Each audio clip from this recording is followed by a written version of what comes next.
Kan jy glo dis alweer Vrydag? Nog 'n week is verby, heeltemal te vinnig.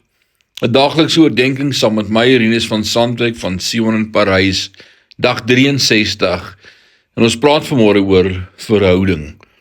Johannes 15 vers 16. So sal die Vader aan julle gee wat julle ook al in my naam vra. My gebedsversoek is nie gebaseer op hoeveel oordenkings ek hierdie week gehad het, hoeveel mense ek in hierdie maand voor getuig het, hoeveel ure ek vandag in gebed deurgebring het nie. Nee, dis alles irrelevant. Ek put uit die bank van die hemel, gebaseer uitsluitlik op die rykdom van Jesus Christus, wat my sy naam gegee het om te gebruik.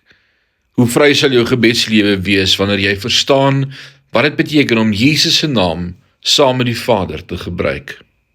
Alles wat jy ontvang is op grond van jou verbintenis met hom. Nader die Vader uitsluitlik op grond van jou verhouding met sy Seun en kyk hoe gebed 'n plesier en 'n vreugde word. Mag jy hierdie naweek opnuut beleef hoe God jou seën, nie op grond van jou werke nie, maar verhouding met sy Seun Jesus Christus. Die Here seën jou.